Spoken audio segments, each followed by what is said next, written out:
Hey there, I'm Luke the Cooking Camper along with Zena the Glamper Camper.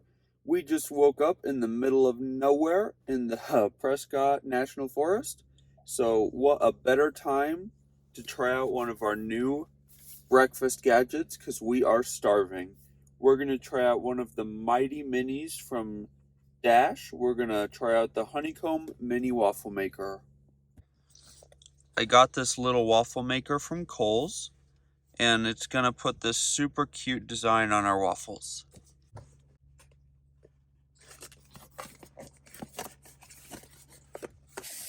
This one will match our Dash Mini toaster oven. I'll tag that video at the top of the screen. How cool is that? You just plug it in, let it heat up, put it in, shut it, and you got some waffles. As always, all Dash cooking items come with this card to double your warranty. Then they give us this, which I believe should have a cookbook in it. We know how to use a waffle maker, so we're going to skip straight to the recipes. See if they have anything funky in here. And we're not going to be trying any of these recipes today. We're just going to be using normal waffle batter from a box. The first step is just to wipe out our waffle maker in case there's anything in it. Now we're going to let that heat up, and while it does, we are going to mix up some waffle batter. Now our waffle maker has heated up. It does get super hot. Now we've got some waffle batter here. Try 1/4 cup. Now this does not have a lock like some of my other Dash appliances like the pocket sandwich maker.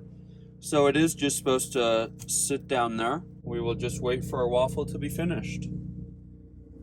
Now, this little waffle maker is supposed to be non-stick, but it does not seem to want to open. How lovely.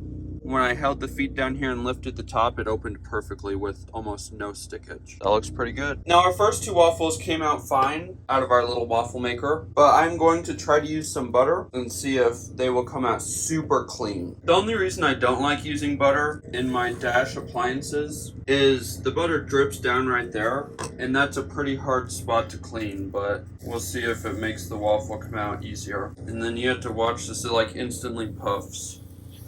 So push it all the way down so that it's shut. And now as it cooks, the waffle just pushes back up.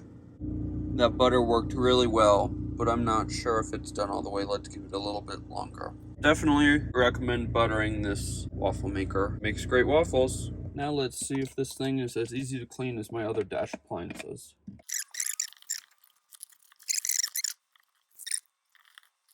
All those dark spots are where chocolate chip was.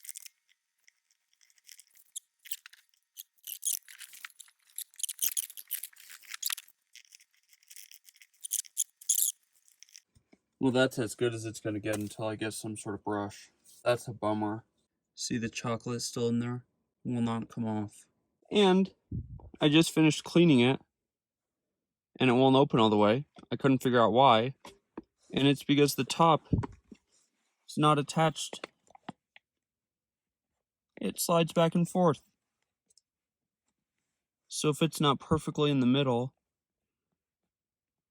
your maker is not going to open.